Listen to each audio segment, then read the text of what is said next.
जिसकी तरफ हम जा रहे हैं, क्रिश्चियंस के लिए, हाँ, सारी दुनिया के लिए हम उस दिन याद करते हैं कि प्रभु यीशु मसीह जन्मे थे। उस दिन जन्मे थे या नहीं जन्मे थे वो हमें नहीं पता, लेकिन उस दिन हम याद करते हैं यीशु मसीह जन्मे थे। 25 दिसंबर को हम रात करते हैं, खुदा का शुक्र करते हैं। लेकिन दलित चिंतन के लिए 25 दिसंबर एक और बहुत इंपॉर्टेंट मायने रखता है। इस दिन को हम कहते हैं मनुस्मृति दहन दिवस। तो ये क्या है दहन दिवस? 1927 में 1927 में बाबा साहेब डॉक्टर भीमराव अंबेडकर ने 25 दिसंबर को मनु के कानून की किताब ली और उसको आग में जला दी सबके सामने, क्योंकि उसी किताब के वजह से आज हिंदुस्तान का 20% जनसंख्या अछूत घोषित करी गई। कल्याण हमारे लिए बड़े बड़े करे जाते हैं, लेकिन हमें रखा जाता है कि जब तक तुम ये नहीं कहोगे कि हम शेड्यूल कास्ट के हैं, हम अछूत हैं, तब तक तुम्हें वजीफा आरक्षण नहीं मिलने वाला। तो किसके आधार पर? इसी किताब के आधार पर। तो अंबेडकर साहब ने मनुस्मृति को 25 दिसंबर के दिन जला दिया। अंबेडकर साहब, बाबा साहब क्या हो गए? हमारे उद्धारकर्ता हो गए। उस किताब से मुक्त करने के लिए जला करके, जिसने आज तक हमको क्या बना के रखा है? गुलाम बना के रखा। और उन्होंने एक नया संविधान हमको दिया, जो आधुनिक भारत का संविधान है, जो अक्सर खतरे में आ जाता है। और अभी भी ऐसे ऐसे नियम और कानून पारित किए जाते हैं जो कि संविधान के मुताबिक नहीं होते हैं। खैर वो बात छोड़िए, हम उस पे पॉलिसी पे हम अभी ध्यान नहीं देते, लेकिन सिद्धांत समझने की कोशिश करिए कि बाबा साहेब भीमराव अंबेडकर ने 25 दिसंबर के दिन ही क्यों दहन किया मनुस्मृति की किताब को। यही बताने के लिए, हमें ये दिखाने के लिए कि तुम अब इस पुराने कानून से आजाद हो गए हो और तुम्हारे लिए एक नया कानून, भारत का आधुनिक संविधान, ये तुम्हारा कानून है। देखिए, हम लोग बाइबल पढ़ते हैं, लेकिन साथ ही साथ भारत का संविधान पढ़िए। वो संविधान खरीदने के लिए बहुत दूर जाने की जरूरत नहीं, सड़क पार करके कचहरी में चले जाइए। यहाँ पे आपको जो मेन उनका जो वो है, हाँ, सेंटर हॉल, वहाँ पे कानून की किताबें बहुत हैं। आपको भारत का संविधान हिंदी में भी मिल जाएगा, अंग्रेजी में भी मिल जाएगा, दूसरी भाषाओं में भी मिल जाएगा, पंजाबी में भी मिल जाएगा। आप उसको लीजिए और उसको पढ़िए। देखिए, देश को तो आज़ाद करा दिया गांधी ने, ये वो जो भी कुछ है। वल्लभ भाई पटेल थे, उन्होंने सारे देश को जोड़ दिया, एक कर दिया। जितने भी निजाम थे, राजा थे, महाराजा थे, उन सबको कहा कि तुम जुड़ जाओ हिंदुस्तान से। अपना अपना रिया मारे भी गए, वो भी कोई शहीद तो होते ही। कोई अगर आज कोई मुझे मार दे, इससे मेरी कौम खत्म नहीं होती। अगर 50 दलित तो रोज ही मरते हैं। हम तो, हमारी तो अभी आज़ादी हमें मिली ही नहीं है, हमें आज़ादी पूरी तरीके से। तो हमारे तो, हम आज़ादी के लिए आवाज़ उठाते हैं तो हमें तो वैसे ही डंडे पड़ने लगते हैं। पुलिस नहीं मारेगी तो आसपास के लोग ही आके पटपटाई करनी शुरू कर देते हैं। हमारा तो संग्राम चल ही रहा है, लेकिन ऐसे कहे इतने लोग शहीद हो गए, इतने लोग शहीद हो गए, तो कोई बहुत बड़ी बात नहीं है। इससे कोई हिंदुस्तान पर फर्क नहीं पड़ता। आज़ादी मिल गई तो हमें क्या मिली? राजनीतिक आज़ादी मिली, सामाजिक और आध्यात्मिक आज़ादी नहीं मिली, है ना? तो तो वो सब आज़ादी उन्होंने ली, उनके नाम बड़े गुण गाए जाते हैं। मेरे हिसाब से तो कोई इतना बहुत बड़ा काम उन्होंने हासिल नहीं किया। उन्होंने ठीक है भारत माना, ये भी बहुत ज़रूरी था, होना भी चाहिए, देश आज़ाद भी होना चाहिए, हमारा देश बनना भी चाहिए, हमें देश पे गर्व होना चाहिए और हमें देश के प्रति वफादार भी होना चाहिए। लेकिन देश चलेगा कैसे? आज परिवार एक हो गया, कल भाई भाई एक दूसरे को मारने को तैयार हो जाते हैं जमीन जायदाद के चलते। देश चलेगा कैसे? वो दिमाग अंबेडकर साहब का था। आज भी अगर हमारा देश एक होके चल रहा है तो वो उस संविधान से चल रहा है जिसे अंबेडकर साहब ने इस देश को दिया।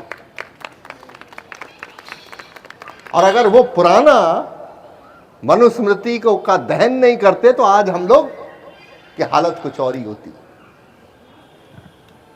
तो हमें वही देखना अंबेडकर जी में। अंबेडकर जी ने खुद अपने आप को कहा है कि मैं उस पैगंबर मूसा की तरह हूं, यानी पुराने नियम में जिसका जिक्र है, जो कि जिसने इज़राइल को, जिसने परमेश्वर के लोगों को मिस्र की गुलामी से रिहा करा और उनको एक संविधान दिया और उनको एक देश दिया, और कहा कि मैं दलितों का वो पैगंबर मूसा की तरह हूं जो गुलामी से अपने लोगों को संविधान भारत का दे के उनको आज़ादी में रहना चाहता हूं कि वो आज़ादी में रहें। आज़ाद भारत में सारे लोग आज़ाद होने चाहिए। ये नहीं कि कुछ लोगों को ज़्यादा आज़ादी या कुछ लोगों को कम आज़ादी है। सबको आज़ादी होनी चाहिए, सब आज़ादी में रहना चाहिए और प्रत्येक व्यक्ति जो चाहता है उसके मुताबिक उसको आज़ादी होनी चाहिए। अगर कोई व्यक्ति कहता मैं नास्तिक होना चाहता हूं तो ठीक है, आज़ादी है तुम्हारे पास, तुम अपना विचारधारा के मुताबिक नास्तिक हो जाओ। लेकिन हां, संविधान और कानून के मुताबिक चलो।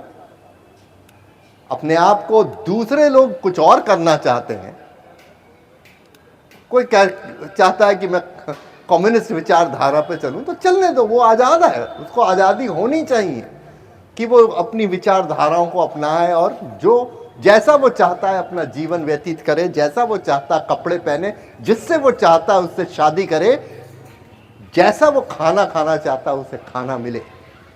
अब ये नहीं कि आज ये चीज़ हो गई, त्यौहार आ गया तो हम अंडा नहीं खाएंगे तो कोई भी नहीं खाएगा, या आज हमने जागरण रखी, अगर हम नहीं सोएंगे तो कोई भी नहीं सोएगा। जो बीमार बुढ़ा जिसको हार्ट पेशेंट है उसको भी जगा के रख रहे हैं लाउड स्पीकर लगा लगा के। तो ये तो आज़ादी नहीं हुई ना, ये तो कुछ लोगों की दादागिरी हो गई सबके ऊपर। इससे हमें उद्धार चाहिए, ऐसे माहौल से हमें उद्धार चाहिए कि हम सब एक दूसरे का ख्याल रखें। अपना भी जो करना करो लेकिन दूसरे का भी ख्याल रखें। इसीलिए परमेश्वर का दूत उन्हें कहता है तुम्हारे लिए कौन पैदा हुआ है? उद्धारकर्ता पैदा हुआ है जो तुम्हें इन सब गुलामी से, जो जो जो प्रबल वर्ग के लोग हैं उनको जो तुम्हारे ऊपर हावी हो जाते हैं उनसे छुटकारा देने में तुमको वो क्या करें? तुम्हारा उद्धार करें। उद्धार का ये मतलब होता है। फिर वो कहता है कि तुम्हारे लिए एक पता है जहां तुम इसको देखोगे, उद्धारकर्ता को। तुम एक बच्चे को देखोगे। उद्धारकर्ता क्या है? एक छोटा सा बच्चा है। अरे छोटा सा बच्चा कैसे उद्धार करेगा तुम्हारा? हाँ, यही है, छोटे तबके के लोग ही भारत का उद्धार कर सकते हैं। जो व्यक्ति प्रबल है वो कभी हमारा उद्धार नहीं करेगा, क्योंकि हमारे पैसा खींच के वो प्रबल है और अमीर है। अपना सामान आप ही को बेच के वो पैसे बना रहा है, तो वो क्यों मांगेगा कि आप प्रबल हो जाओ? हमारे ही में से, और हम ही लोग इस देश को ठीक कर सकते हैं। बालक इसी चीज का प्रतीक है। वो सिर्फ ये नहीं कि परमेश्वर का वचन एक छोटा बालक बन गया, बच्चा बन गया, लेकिन हम लोग जितने दुर्बल लोग हैं, हम ही प्रभु यीशु मसीह का रूप है, जो कि उद्धार इस दुनिया में, इस देश में ला सकते हैं। और कहता है कि वो तुम उसे कपड़े में लिपटा हुआ, एक ही कपड़ा है उसके पास, ठंड जरूर लगी होगी, कंबल नहीं है उसके पास, कपड़े में, एक ही कपड़े में लिपटा हुआ है वो, और तुम उसको चरनी में पड़ा हुआ पाओगे, वो घास में, जहां जानवर जिसे खाते थे, ताकि वो थोड़ा घास में गर्म रहे, बच्चा मर ना जाए। उसका कंबल वो घास ही थी, घास और भूसा थोड़ा गर्म रखते हैं ना चीजों। यही उसका एक था कि इस एक ही कपड़े में लिपटा हुआ बच्चे को ठंड ना लग जाए। कहता है कि यही तुम्हारे लिए निशान है, तुम्हारे उद्धार का। और उसके बाद जब स्वर्गदूतों ने गाना गाया तो क्या गाते हैं? आकाश में परमेश्वर की महिमा और पृथ्वी पर उसके सब मनुष्य में जिससे वो प्रसन्न है, शांति हो। वो शांति का राजकुमार पैदा हुआ है। वो, उसके हाथ में कोई हथियार नहीं है। आपने जीसस की कोई पिक्चर देखी है ना, तो उसके अक्सर छाती में क्या दिखाते हैं? क्या कोई हथियार रखा हुआ उसकी छाती में? क्या है उसकी छाती में? दिल है। दिल देखा? Sacred heart. तो दिल किस चीज का निशान है? मोहब्बत का। मोहब्बत का निशान क्या है? दिल है।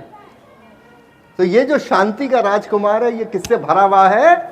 मोहब्बत से भरा हुआ है। उसको किसी से नफरत नहीं है।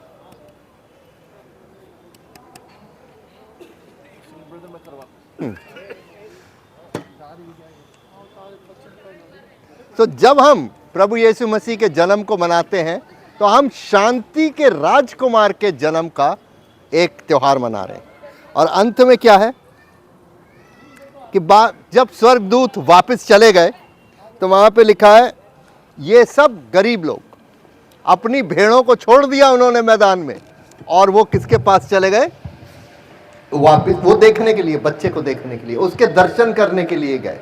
और दर्शन में उन्होंने कोई बहुत सुंदर बड़ी भगवान की मूर्ति नहीं देखी, एक कपड़े में लिपटा हुआ बच्चा जो घास और भूसे में पड़ा हुआ था, और उसके गरीब माँ बाप।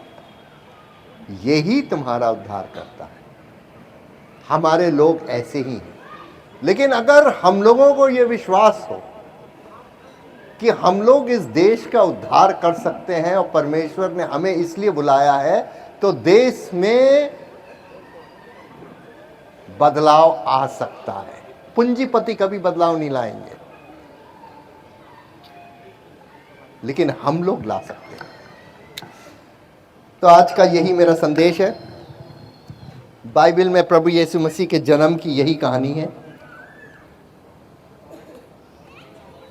और जब ये पासवान, ये गडरियों ने जाके लोगों को बताया कि हमने उद्धारकर्ता को देखा है, वो तो ऐसा है, लोगों को सुन के बहुत आश्चर्य हुआ।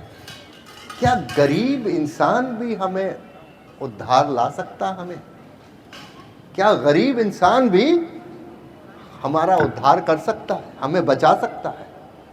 हाँ, ये मुमकिन है, क्योंकि शांति का राजकुमार वो गरीब राजा है जिसने आज हमको उद्धार दिया। किस चीज़ के उद्धार? सबसे बड़ा उद्धार उसने दिया है कि उसने हमारी विचार को परिवर्तन किया, सोचने का तरीका बदला। जब हमारे सोचने का तरीका बदल जाएगा, विचार परिवर्तन होगा, तो हृदय परिवर्तन भी होगा। सही तरीके से हमारा मन की फीलिंग्स जो हैं, भावना जो है, ये बदलेगी। हमारे अंदर से गुस्सा, फ्रस्ट्रेशन, या हम सोचते हैं अरे कोई भी रास्ता ज़िंदगी में नहीं दिखाई दे रहा। हमारे नौजवान लोग फिर शराब पीने लगते हैं, जुआ खेलने लगते हैं, उन्हें लगता कौन हमें नौकरी देगा, हम पढ़ लिख भी नहीं पाए। ऐसी भावनाएं ख़त्म करनी है। लेकिन जब तक हम अपना सोचना नहीं बदलेंगे, नहीं ख़त्म होगी। और हर एक परिवार को ये देखना कि हमारे बच्चों को अच्छे शिक्षा कैसे मिले, ये भी चीज़ हमें देखनी है। तो इन सब चीज़ों का बयान करते हुए मैं आज के इस वचन को समाप्त करूंगा, ये बताते हुए कि क्रिसमस का बड़ा दिन का जो त्यौहार है वो उस राजा का कहानी है, उस राजा की कहानी है जिसने अपने आप को अपनी उस गरीब जनता में शामिल कर लिया जिनका कोई सहारा नहीं था। आपको अपने उद्धारकर्ता के लिए दूर कहीं बहुत बड़े बादशाह, बहुत बड़े रईस इंसान, बहुत बड़े इंडस्ट्रियलिस्ट जाने की ज़रूरत नहीं। आपका उद्धारकर्ता आपके मन में ही जन्म लेंगे और आप खुद, आपके द्वारा वो आपके समाज का उद्धार करेंगे। आप ही समाज का उद्धार करेंगे। तो उद्धारकर्ता आपके दिल और दिमाग में, उसको ग्रहण करना, प्रभु यीशु मसीह को अपना प्रभु ग्रहण करना, और आज 25 तारीख के दिन ये याद करना कि ये मनुस्मृति दहन दिवस है और बाबा भीमराव अंबेडकर जी, बाबा साहब को याद करना, फुले को याद करना, सावित्री बाई को याद करना, पंडिता रामाबाई को याद करना। ऐसे ऐसे लोग जो हैं, हमें इन्हें भूलना नहीं चाहिए। ये हमारे आदर्श हैं जिनके बारे में आपको कभी स्कूल में नहीं सिखाया जाएगा, हमें अपने आप सीखना। आज हमने बाबा साहब अंबेडकर की बात करी, आगे को हम फुले की भी बात करेंगे, सावित्री बाई की भी, पंडिता रामाबाई की भी बात करेंगे। बहुत से ऐसे लोग हैं जो आज के समय में हमारे स्कूलों में छुपाए जाते हैं, लेकिन ये इतिहास हमको अपना खुद दोबारा लिखना है, जानना है, समझना है। प्रभु आप लोग सबको बहुत आशीष दे। मैंने वो लंबा वचन करा है, लेकिन मुझे आशा है जो मैंने आज बोला है, जो वचन आपको बोला है, वो आप याद रखेंगे।